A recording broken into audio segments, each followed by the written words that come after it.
వరంగల్లో పెట్రోల్ బాధలు చూసి ఇక లైఫ్కి పీస్ కావాలని డిసైడ్ అయ్యా. శివయ్య రమ్మని పిలిచినట్టున్నాడు, అందుకే అనుకోకుండా మైండ్లోకి అరుణాచలం వచ్చింది. హలో గైస్, ఆలోచన వచ్చిన వెంటనే ముల్లెముట చదువుకొని కేరళ ఎక్స్ప్రెస్ అయితే ఎక్కిన. చాలాసార్లు ప్లాన్ చేసి ఆగిపోయినా, ఇప్పుడు ప్లాన్ చేయకుండానే వెళ్తున్నా. జనరల్ టికెట్ తీసుకొని జనరల్ కంపార్ట్మెంట్లో కూర్చున్నా.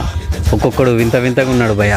ఇక మార్నింగ్ 7:30కి కాట్పాడ్ జంక్షన్లో అయితే ట్రైన్ దిగి బయటకు వచ్చి ఆటో ఎక్కుదామంటే ఆటోడు 50 రూపాయలు అన్నాడు. పైసలు లేక 10 రూపాయలు ఇచ్చి లోకల్ బస్సులో వేలూరు బస్ స్టాండ్కి అయితే వచ్చిన. మనమైతే అరుణాచలం అంటాం, ఇక్కడైతే తిరువన్నామలై అంటారు. వేలూరు బస్ స్టాండ్ నుంచి నెంబర్ ఆఫ్ బస్సెస్ ఉంటాయి భయ్య.